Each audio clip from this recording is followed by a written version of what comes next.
a space-time continuous and coercive formulation for the wave equation.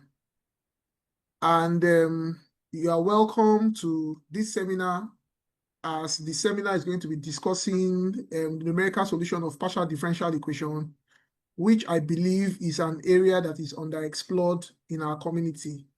And I would like us to, listen to this very interesting talk by Professor Moiola.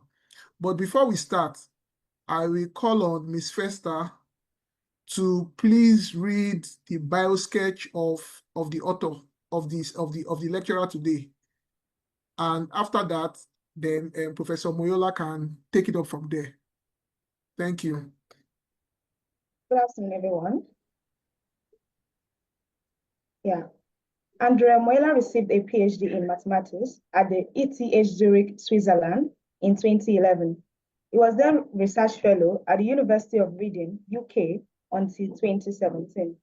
When he moved to the University of Pavia, Italy, where he is currently associate professor, his research focuses on numerical methods for the approximation of wave propagation, in particular on Treff's discontinuous Galerkin, boundary element, and space-time method.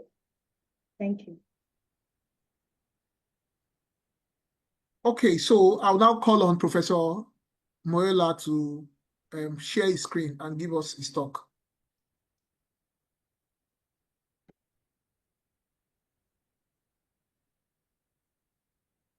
Can you see my slides? Can you see the slides? Yeah, we can see the slides. I can see the slides, sir. Thank you very much.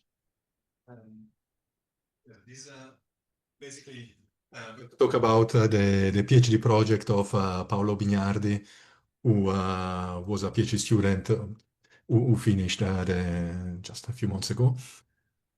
So what I'm going to present is basically a summary of this preprint you can find on the arXiv. And there are many more details and extensions in the thesis of Paolo that is online at this address. Please feel free to stop me if the things become too mysterious. Just shout in the microphone and interrupt me. So we are interested in wave equation, in waves in general, and we like simple things. So we like to start from the simplest kind of wave equation, which is the acoustic wave equation, which is a scalar, the sort of prototype of scalar second order linear hyperbolic PDEs. So it's a second derivative in time of a field u minus c squared Laplace u equals some source term f, where c is just the positive parameter which represents the wave speed. And we assume c to be just a constant. So, very simple. What's a typical thing you do when you want to approximate this an initial boundary value problem for this equation? You use method of lines. First, you discretize in space, so you discretize the Laplace operator using finite elements, finite differences, whatever, and then you do time stepping. Choose your favorite time stepping scheme. So you treat partial derivatives in space and partial derivatives in time in different ways, with possibly different numerical methods. But we want to do something different. We want to use a space-time method. So to discretize simultaneously derivatives in space and derivatives in time, and treat the partial differential equation as a unique equation without a special difference between the two variables. Why? There are various reasons. The first examples of space-time methods are very old, from maybe the 60s, but they didn't get a lot of success.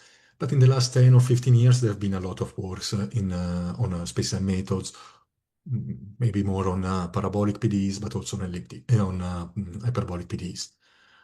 One reason is that we want to have some local mesh refinement in space and time.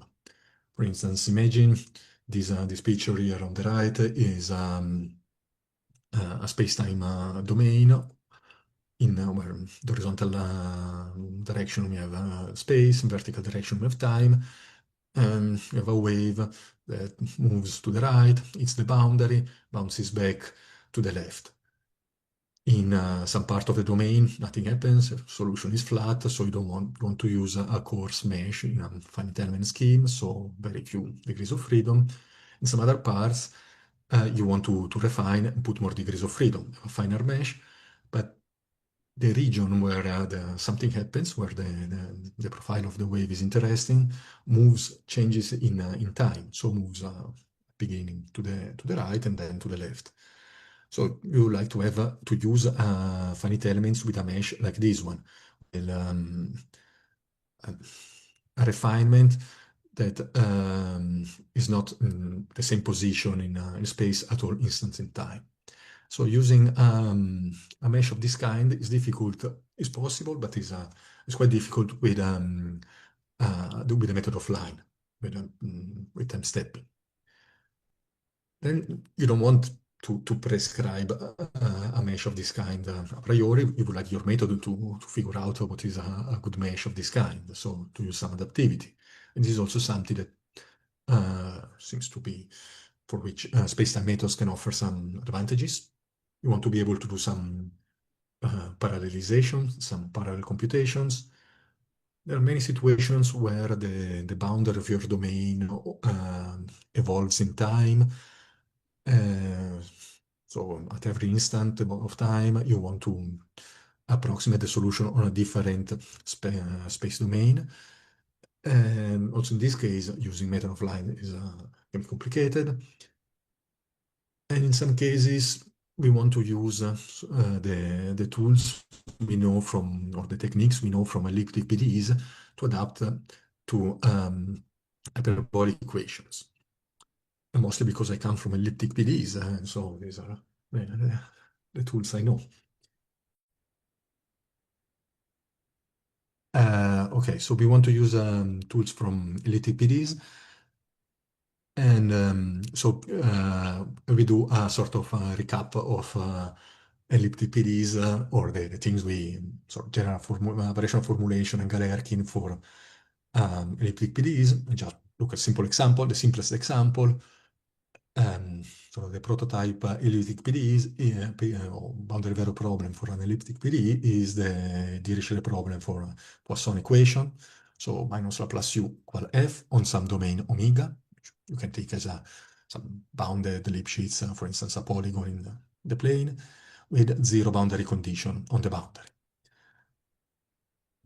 How do we write a Galerkin method? First, we write a variational formulation. So we take the PDE, we multiply with a test function v, sufficiently smooth and zero the boundary.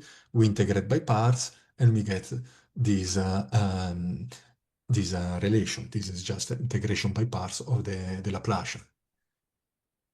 Then we look for an element u, which is the known of this problem in H10, so in the Sobolev space of L2 functions with L2 first derivatives and zero boundary condition, such that this equality is true for all possible test functions in the same function space. So this is a variational formulation of the Dirichlet problem. We want to write this in abstract way because then it will be useful to extend this to, for instance, to the wave equation. That's our goal. So we can rewrite what is written above here as finding some element u of Hilbert space V, which then this special case is H10, such that a given bilinear form applied to this unknown and some test function V is equal to a right-hand side, a linear functional f applied to the same test function V. So this is just the abstraction of the line above.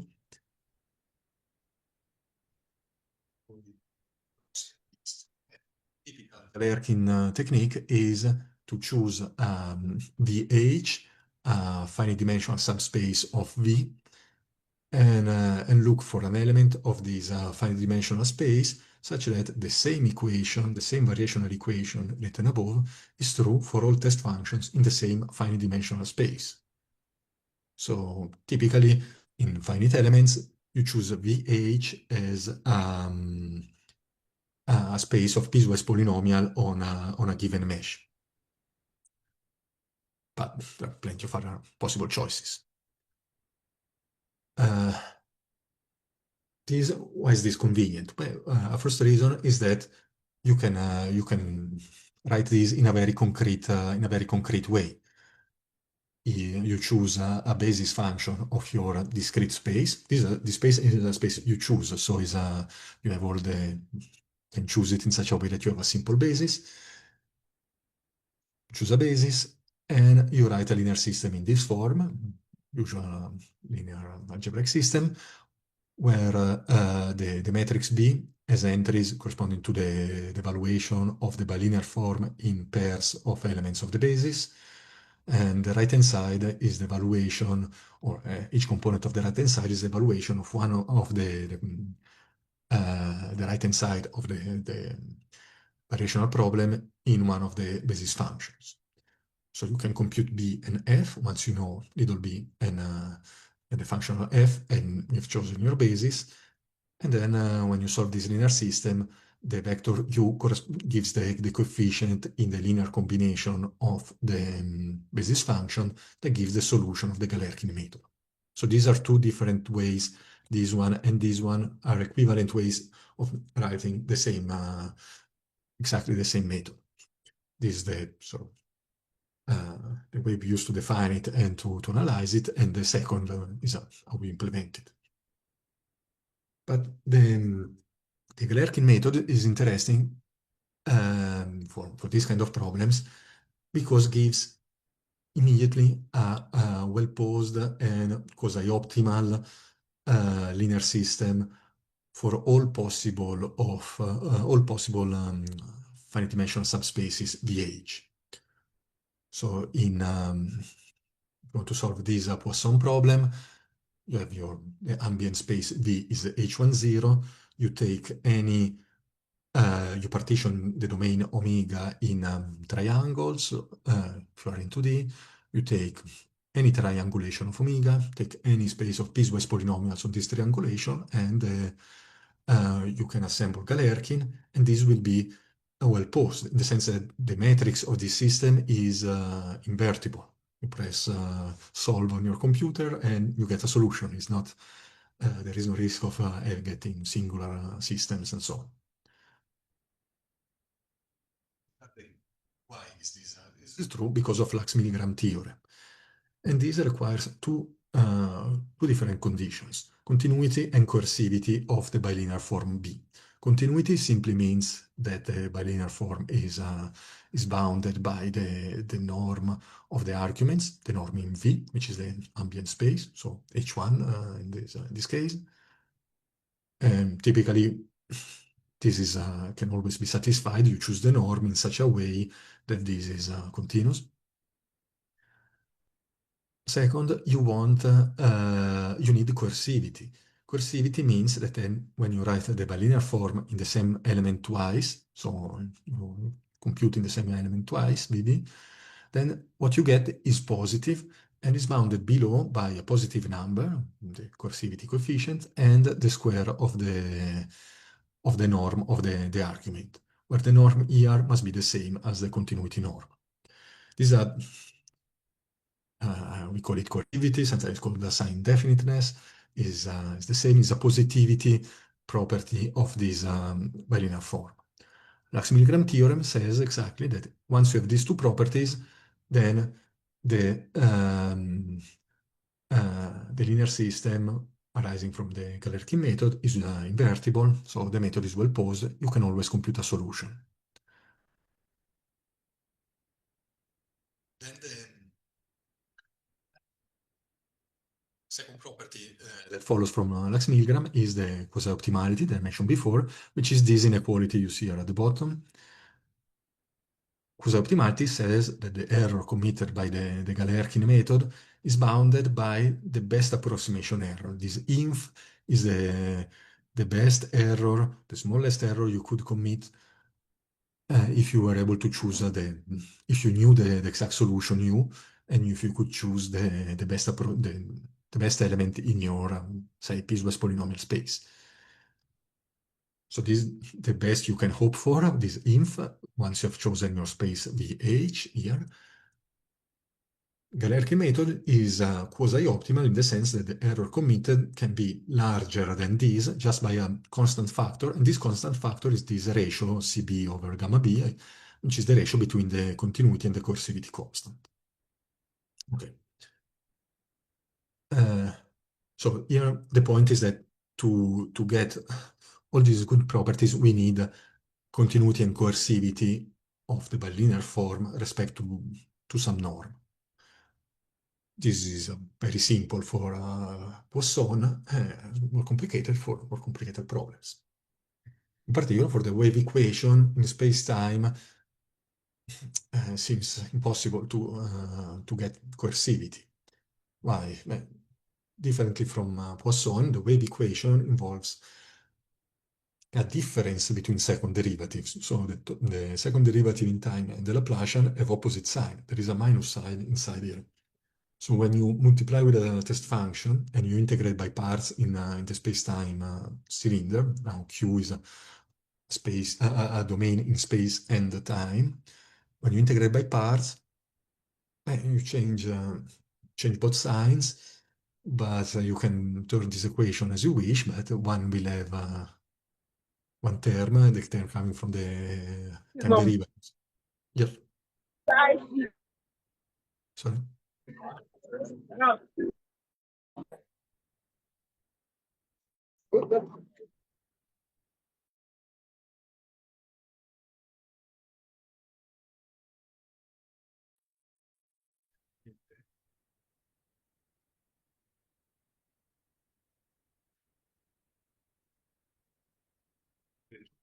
We always have opposite signs. One has to be positive, one has to be negative. So it's impossible to bound from below with something positive for all v. Depending on which of these two terms, time derivatives or gradient will dominate, you will have something either positive or negative. For some v positive, so for some other v negative. So how can we get a continuous and coercive space-time variational formulation for this equation with some boundary condition? Doesn't look very plausible. And indeed, as I said, there are a lot of space-time schemes, numerical schemes available, but most of them are discontinuous Galerkin, so they don't fit this framework. They start from different premises that you have to you partition the domain, and you don't yeah, they're not part of the general scheme we have seen before. So what we're talking about is called conforming Galerkin, and there are some methods, space-time discretization based on conforming Galerkin. For instance, there are some papers by Olaf Steinbach and Marco Zank in Austria, but they have a strong restriction. They need tensor products, discrete spaces, which means that the discretization in space and time are independent, and if you refine the mesh in some region in space, you have to keep the same refinement for all times. So how can we get this? This looks implausible, but looks implausible also for another equation. This may be a bit simpler, the Helmholtz equation, which is Laplace u plus k squared u, where k is a positive number, is a large number, say. Where does the Helmholtz equation comes from? Is also an equation that models acoustic waves, but in time harmonic regimes. If you have a solution u of the wave equation that is time harmonic in the sense that can be written in this way as a real part of a complex exponential times a function that depends only on u. So you prescribe a sinusoidal dependence in time with a given time frequency omega, then the space dependence of this wave solution is solution of the Helmholtz equation. So it's closely related to the wave equation. It's a Fourier transform in time of the wave equation. But here there is no time dependence because the time dependence has been factored out in this exponential. So this is an elliptic PD, but is an indefinite elliptic PD because of the sign that appear. When you integrate, when you multiply with a function v and you integrate by parts, you get something with a sign and something with the opposite sign. The gradient and the zero order term have opposite sign.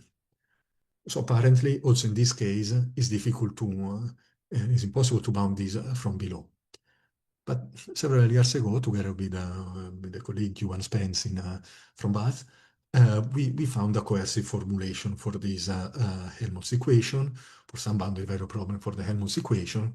And so we want to adapt this technique to the space-time wave equation. What was the trick for this result? The trick was to use something called Relic or Morawetz multiplier. Let me show you what they are. These basically are consisting doing integration by parts with a special test function. A function is called multiplier because it's multiplied to u. So instead of taking just another function in the same space, we want to include some operator. These were used by Relic in the 40s for very different purposes and related to waves, and then by Morawetz in the 60s in the context of wave propagation and scattering theory. And she didn't care about numerical methods and about coercive formulation, but she was using these multipliers to study the time dependence of some energy functional of the solution of a scattering problem, and to study how the energy decay in some geometrical settings. So I want to show how we can adapt these Morawetz multipliers to our purposes to get a formulation. So this slide is very abstract, is sort of the general framework that we follow both for Helmholtz and for the wave equation. So imagine you want to solve some boundary value problem in this form, where L is a linear differential operator, for instance, the wave operator applied to some unknown u with a source term f on some domain, and B represent all the boundary conditions. So if this could be only in space or could be in space-time. So in this case, if D is a space-time domain, then B includes both the boundary and the initial conditions. We have to make three choices. First, we need to choose a multiplier, which is an operator from the V is just a function space where we expect to find U into L2 of the domain. Then will be something very simple. We show in the concrete case for the wave equation what it is. It's just some operator, some differential operator, some combination of partial derivatives of the argument. Then we want to write the integral over the domain where the problem is posed of the product between the operator of the PD applied to a function u, and this multiplier applied to another function v plus the symmetric term. So here we're swapping n and l. One is applied to u and the other to v. So the second choice we have to make is a decomposition. We want to manipulate this integral using integration by parts in such a way that we can split it in two terms. One we call it R, the other we call it S, and S is a term that can be computed only from V once we know that U satisfies the boundary condition. So basically, after integration by parts, here we are collecting all the terms that contain the boundary data on U. So G, the coefficient, or the boundary condition G. There are several ways of splitting this integral into terms of this kind. And then that is sort of less relevant. The third thing we need to choose is some penalty bilinear form, some bilinear form that is positive semi-definite, so non-negative, and corresponding right-hand side in such a way that the U is a solution. We see then what is this in practice, something very simple. And we can also see that we can see easily that U solves a problem, a variational problem in the usual form BUV equal f of V for all test function V, where B and F are defined in this way, using all the ingredients here above. Why? But starting from this identity, we realize that L of U, if U is to be the solution of the boundary value problem, is equal to the source term F. So we move this term to the right-hand side of this equation. And so we get this minus F M of V. And this other term S is depends only on the boundary datum G, so we can write it as G of V, so it's independent of U, while the term R of UV, we move it to the left, so it appears here with a minus sign, and then we add these two that are this penalty part. So if you spend 2 minutes thinking about this, is clearly, I mean, it's clear that U is a solution, the solution of this boundary value problem is a solution of this variational problem, but in principle there is no reason to believe that this is coercive. So we want to study how to choose, how to make these choices, and the decomposition R, S, and this L in such a way that this B is coercive. So let's consider, so this was very abstract, let's try to be a bit more concrete. So we have to choose a special initial boundary value problem for the wave equation. So we write the wave equation in a domain Q, which is the Cartesian product of a domain in space. Can be anything, can be an interval in 1D, a polygon in 2D, whatever, times time interval 0t. Initial condition U0 and U1 for the first derivative, and we call omega 0 the space domain at initial time. And we have to choose boundary conditions. We choose impedance boundary condition, which are a linear combination of normal derivative and time derivative. Linear combination with a parameter theta which is a positive number. Why this boundary condition? Because this is what is most natural in acoustics. Typically, acousticians model obstacles to solid obstacle to acoustic waves with this boundary condition, where and then say they look for U for you represent the acoustic pressure of the wave, and this theta is a parameter that models different kind of materials. So there are characterization of the value of theta for concrete, for metal, for wood, and so on. This is also used in electromagnetics to model non-perfect conductors. And from mathematical point of view is interesting because this boundary condition absorbs part of the energy of the wave. When a wave hits a boundary with this impedance condition, is typically partly reflected, partly transmitted outside and absorbed by the boundary.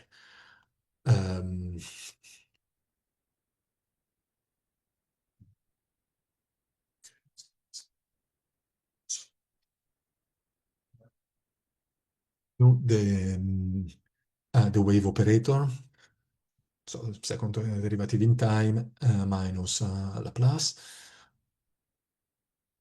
We need to define, we have to choose a multiplier, and we choose a very simple thing. This multiplier, m of v, is just a linear combination of the radial derivative of v, so gradient scalar position vector x, and the time derivative. The time derivative is weighted with this coefficient, which is t time minus final time, and there are three coefficients, xi, beta, and nu, which are just numbers that we need to choose. So this is basically a first order derivative of v with linear coefficients. So nothing complicated. And this is the same kind of multiplier that was used by Morawetz a long time ago to study the energy decay for scattering problems. What do we do with this operator? You remember we wanted to compute the integral of mu w v for two functions uv and vice versa, plus the vice versa. Using basically vector calculus identities, we can prove this identity, this simple vector calculus. Of course, this looks horrible, there are plenty of terms, but this is just chain rule and product rules for the derivative and the divergence. Why is this interesting? Because this is an expansion of this term, that is this sum is what we need for the Morawetz framework, and it allows to write this as a time derivative, a divergence, and something else. So when we integrate over the spacetime domain, the time derivative is integrated to something at initial and final time. The divergence is integrated with the divergence theorem to some flux on the boundary, on the lateral boundary of the domain. And these terms are the product of the time derivatives and the gradients of the two functions u and v, and have these parameters beta, xi, that we can choose to tune the method. Here, maybe I haven't said, d is simply the dimension of the space, or really 1, 2, 3. So now let's integrate this identity over the space-time cylinder Q. What we get is this, even more horrible, but is a big inequality, but with a very simple structure. This is the integral over the space-time domain Q of this term as some term at initial and final time. Initial time means omega 0 means the space domain at initial time, omega t, same domain, but at the final time. And here we get the term that was in the first bracket here. Then we have on sigma, which is the lateral side of the domain, some flux that depends on the normal vector on the boundary sigma. And then on the volume, we are left with these terms that have that contain some parameters that give us some freedom to choose to get the signs we would like to have. So now we continue with the abstract framework. We have made the first choice, this multiplier. The second choice is the decomposition. I'm not going to write the decomposition because it's some horrible formula, but just want to see the result. And then we need a penalty, this term L. And here, what we need is, hopefully it will be clear later why we need to add these terms, the formulation, This is the a least square term, a residual term. This is the wave operator applied to the trial function u times the wave operator applied to the test function v. This is just the scalar product at initial time. So these are things we know because wu is the source term f, while u is the initial condition u naught. And we weigh them where two coefficients aq and a omega naught, which are just numerical parameters we can choose. Using these, we can steps that were in the abstract framework, we can write a variational problem. We can say that U is a solution of a variational problem, BUV, 1FB, usual form, where B and F have this big expression. So this looks terrible. There are plenty of terms, plenty of integrals, and a lot of terms on each integral, but this is a sum of many terms that are all simple differential operators, or integrals of the product of differential operators. We have integrals over the space-time cylinder, Q, over the final time, on the lateral boundary, again, the full domain, initial time, full domain, lateral boundary, full domain, initial time. So they're all integrals on different parts of the domain. Good. And what is inside this integral? We have combination of u and v, the two arguments of the bilinear form. Here we have the multiplier, which, as we said before, is just a first-order derivative of v multiplied with coefficients, which are position vector and time variable. So it's not complicated. W is the wave operator. Here we have derivative gradients. We have somewhere where, for instance, here we have a normal derivative on the boundary. So we have all standard derivatives of the various components, various functions u and v. And these look very ugly because we have plenty of coefficients. So there are all these beta, psi, nu, aq, a omega naught, but these are just numbers that we can choose. So these are parameters we can use to adapt the method to what we want to achieve. So this makes expand the expression and makes everything look more complicated, but at the end they are all, it's a big sum of simple things. So we will prove some continuity and coercivity of this formulation. So we need a norm. What is the natural norm for this? Again, this looks horrible, but is a simple thing. We want to use a norm that is in this form. What is this? The first two terms are basically the L2 norm of the gradient. Here when I write this norm subscript, some domain, I mean L2. So this is the L2 norm of time derivative, L2 norm of the gradient. So this is the H1 norm, the H1 semi-norm in the space-time, weighted with the wave speed just to be dimensionally homogeneous. And then we have the same at initial and final time, and then on the boundary. So these are all L2 norm of time derivatives and space gradient in the volume domain and on its boundary. So nothing too complicated. But then we see the sum of these 6 terms only contain derivatives. So if we give 0 for a constant, so we have to add a term that takes care of the constant. So we add the value, the L2 norm of the function at initial time, in such a way that constant don't give 0 norm.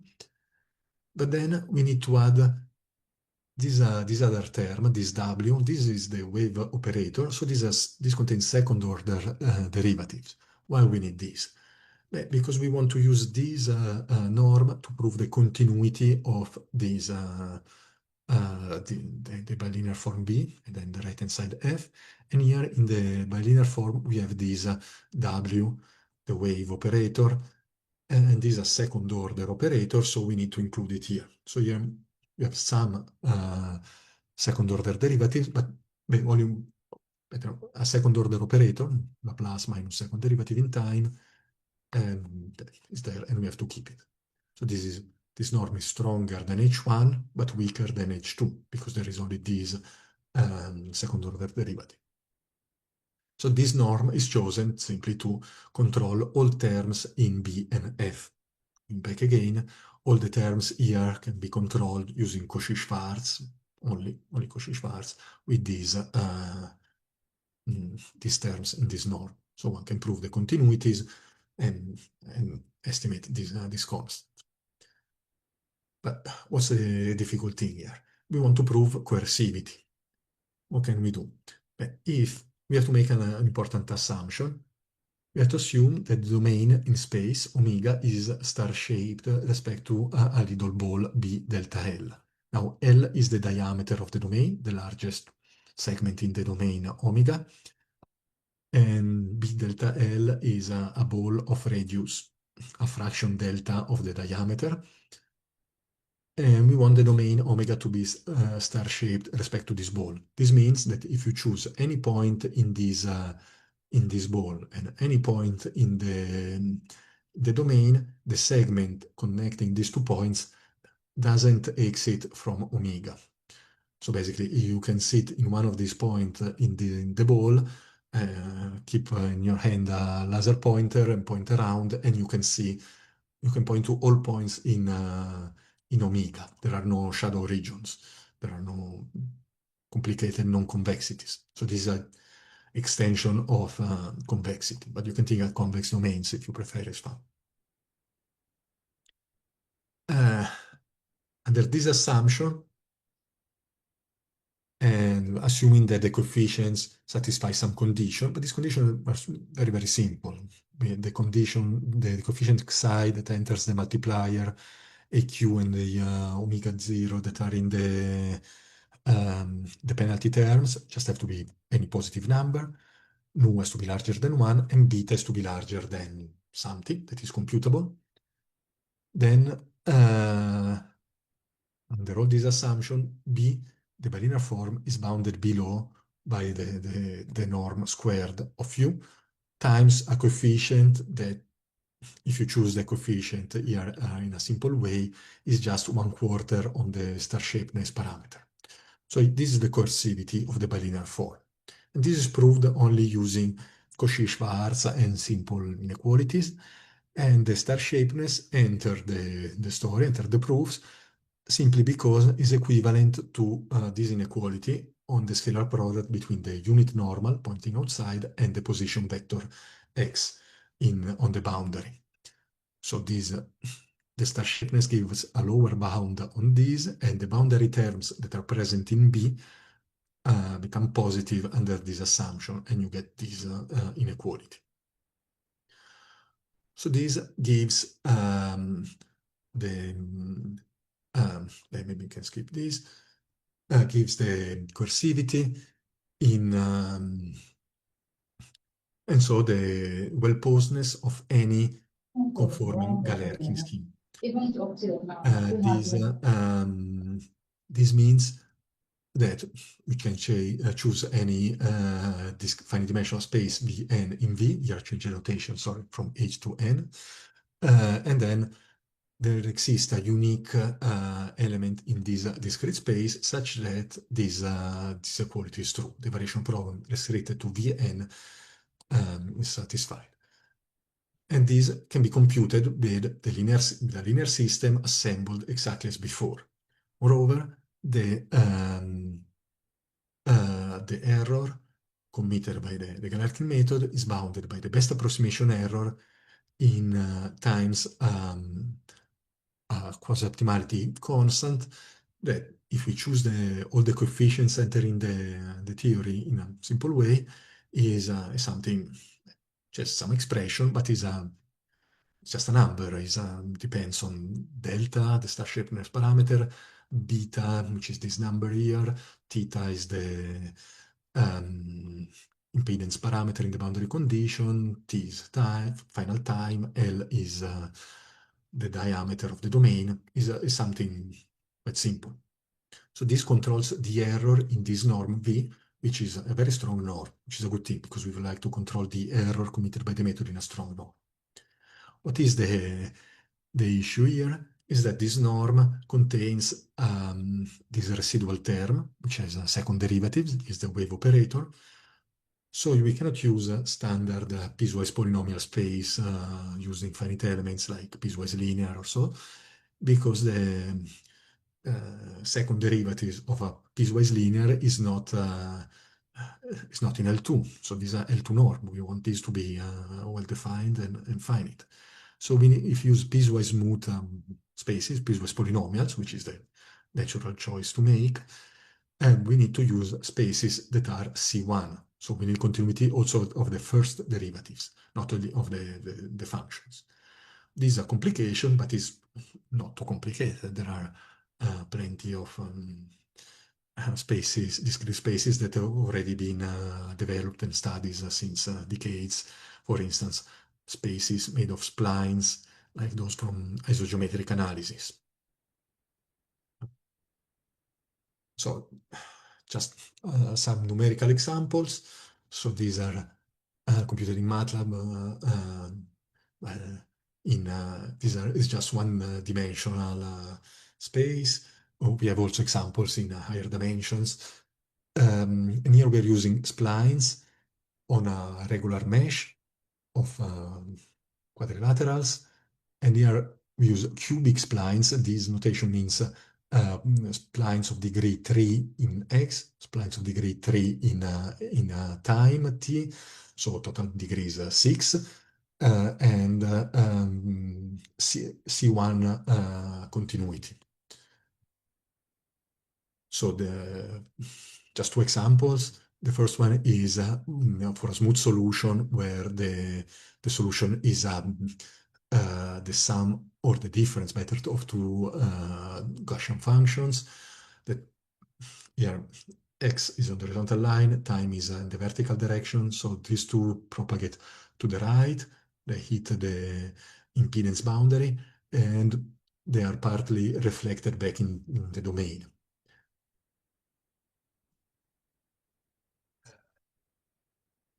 Range of parameters in the formulation. So we want to study first how the solution depend, or the error or the condition number depend on the parameters.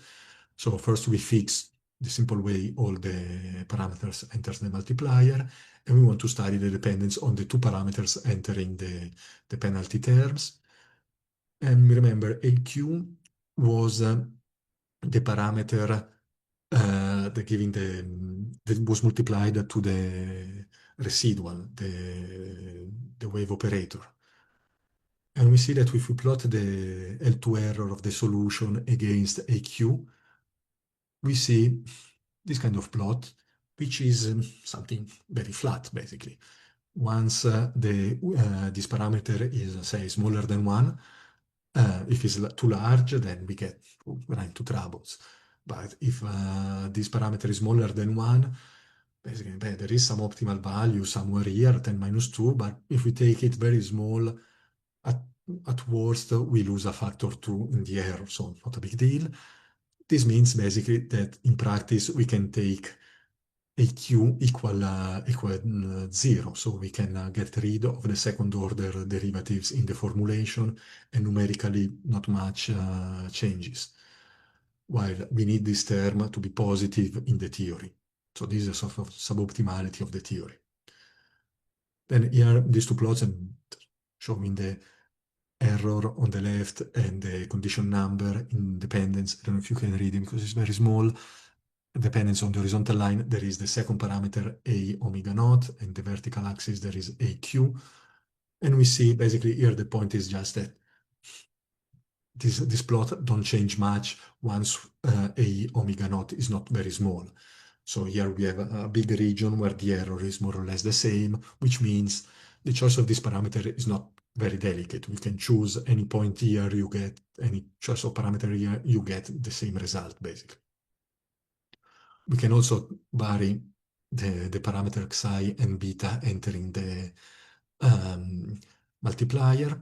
maybe you remember there was a condition on beta that has to be larger than some multiple of psi, and this corresponds to this line. Here I'm plotting relative error on the left and condition number on the right as a function of psi on the abscissas and beta the vertical direction. And once we are above this white line, basically nothing happens. So once we satisfy the conditions coming from the theory, and then you can choose psi and beta as you prefer, and the error is more or less constant. If we take beta too large, the condition number grows, but not in a crazy way. So in this sense, the theory is quite good. And we can plot the convergence of the error. Here, the label is missing, but this is the error when we refine the mesh simultaneously in space and time. On the left, here we see the measure of the error in L2 norm in red, in H1 norm of space-time, and the V norm in green. And here we see, here we're using cubics, so we expect rates 4, 3, and 2 in the three norms. And this is indeed what we obtain. The theory, the coercivity theory gives optimal rates only in the V norm, but we observe numerically the optimal rates also in the weaker norm, L2 and H1, which are also the most interesting norms in practice. One can wonder then if the method is really unconditionally stable. This comes from the theory because there is no assumption on the choice of the discrete space on the mesh. And here, maybe this plot is difficult to interpret. We are fixing the time step, and here we plot the error in the norm H1 and L2 against the ratio between HT and HX. So the step in time and the step in space. So decreasing the step in X. So increasing this ratio, we see that the error improves for a while, and then the error committed by the time discretization becomes dominant, and so the error stops decreasing. So we get something flat, but the important thing is that this doesn't grow, doesn't blow up. So this is very stable. We can do similar things for singular function. In this case, we have a singularity that propagates inside the domain. So here we have a solution that is continuous, but first derivatives are not continuous, have a discontinuity along this line. And so using high order splines is not is not a good idea, but we see that the method is very robust also in this case. We observe some convergence rates also in this case, while other methods are not able to get any convergence for such a singular function. So just to summarize, sorry, a bit late. To summarize, we have a continuous and coercive space-time formulation for some class of boundary value problem for the wave equation that is derived using Morawetz multipliers. The main assumptions that are needed are the basis function has to be C1 conforming, and the domain has to be star-shaped. There are many other things that Paolo has done and that we would like to do. We can have a more complicated boundary value problem with scatterers inside with Dirichlet boundary conditions. Here we have always assumed constant wave speed, but we can assume that wave speed varies, has to be radially decreasing, but can be smooth, can have jumps, doesn't matter. We haven't tried, but I believe things can be extended to Maxwell, to magnetic waves and elastic waves, and also to some more general class of domains. And something that Paolo has done is the extension of this idea to continuous interior penalty. So discretization with C0 finite elements. So lifting this C1 assumption and compensating this this lifting with penalty on normal derivatives, more general grades, posteriori error estimation, and adaptivity. we have some theoretical questions that I skipped, and you can find all the information in this, the preprint and in the thesis of Paolo. Thank you for your attention and for your patience and your time. Thank you very much. Thank you very much for your interesting lecture. And I want to especially thank you because I know the way I tried to get you to this place, because I know you are very busy. Yeah, no worries. Yeah, and I thank you, and it was very impromptu, and you answered us and tried to share your research with us. I want to really thank you for the very interesting lecture. Now we will now welcome some comments or questions from the participants. If you have questions, please just click on your react button and just give us a reaction. Raise up your hands and we'll call you to ask the question. Any questions from our participants? PhD students, master students working in partial differential equations. If you have questions or you want clarification on some things, you could just raise up your hands and I'll call you to ask questions.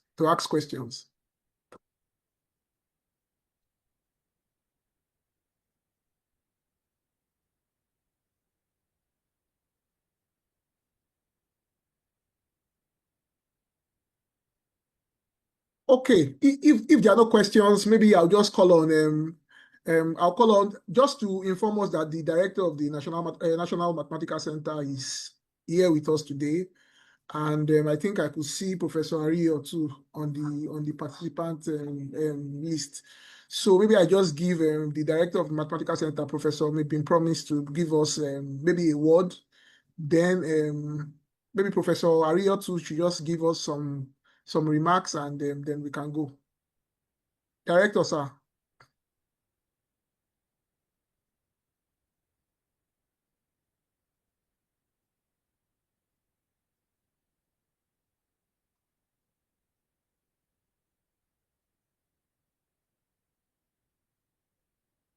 Director, sir, are you with us, sir?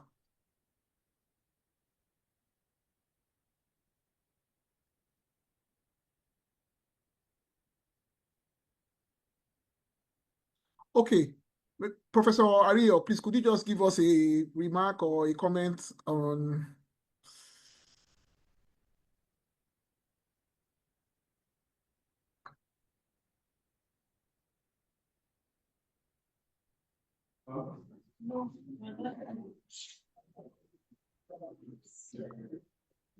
I have a question, please. Okay, please ask your question, please. Thank you. Okay, I would like to thank the professor for this nice presentation. I'm Martial. I'm doing numerical analysis on manifold, numerical analysis of PDE on manifold. I studied the case where the manifold is regular and the case where the manifold is just Lipschitz. I would like to know if this one can be extended to the manifold. That's a good question. I think to some extent, yes. Probably to simple kind of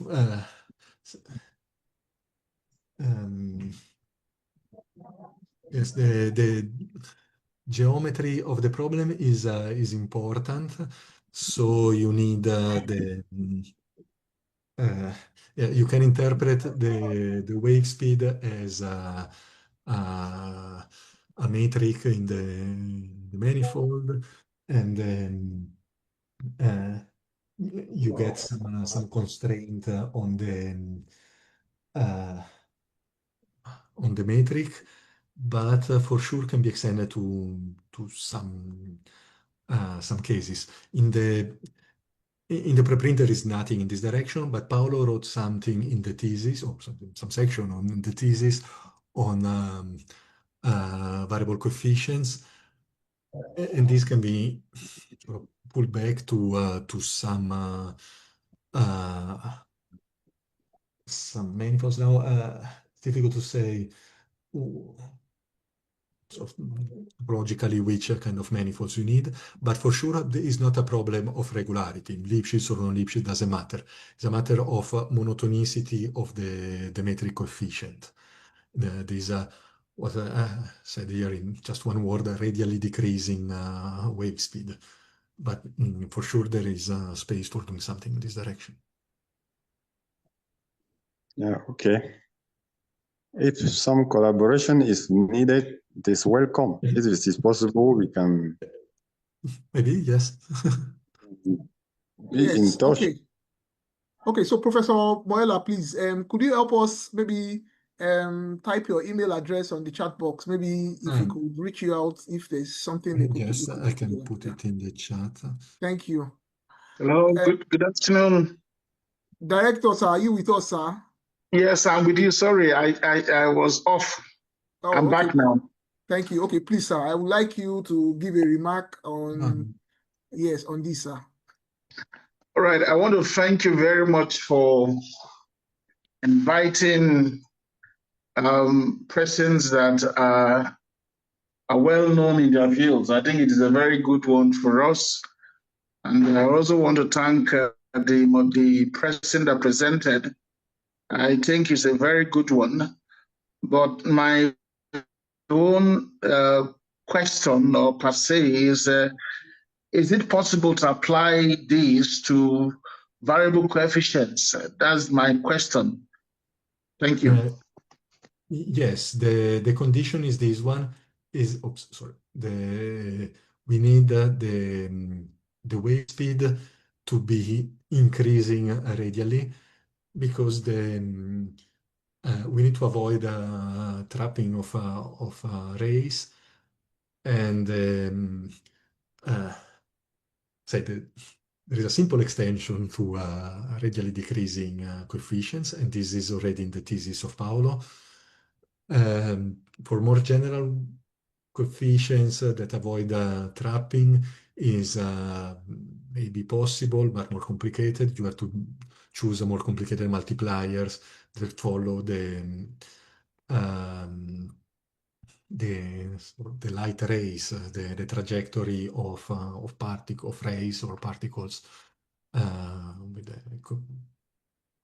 the characteristic associated to the material coefficients, say.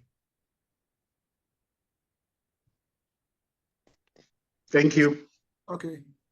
Thank you very much, sir. Okay, so I have put on the chat box a form that you can click if you want to receive the materials and the videos of this talk. Also, I've put on the chat box a link to the PhD thesis of Paolo. So you can just click that and get the, maybe find something to read from the thesis. And in the absence of no question, now I think I should say this. So recently I was introduced to a professor from the University of Oxford, Professor Patrick Farrell, who has agreed to join me in co-organizing this seminar series. So he'll be joining us in the next seminar series in June. I'll be introducing him formally to us, and it's going to help us to also get some speakers and also to help us plan some programs in the future. So this is just an update and just to make us understand that we are actually pushing forward and are trying to change the narrative of numerical analysis in Nigeria, and we are trying to see how we can help young PhD students and early career researchers in numerical analysis, so that we can continue to collaborate, share ideas, and improve on our research and results. And I will also ask maybe Professor Moiola, maybe after the talk, I will send you an email so that you can send us your slides. Yeah, I will send you the slide. I will send you. No. Thank you very much. Okay, so in the absence of no question, yes, so I think I want to thank everybody for coming for this seminar series of May. And I want to wish you all well in your research, and I want to pray that God continue to help you, guide you, and give you directions and ideas in your areas of research and help you.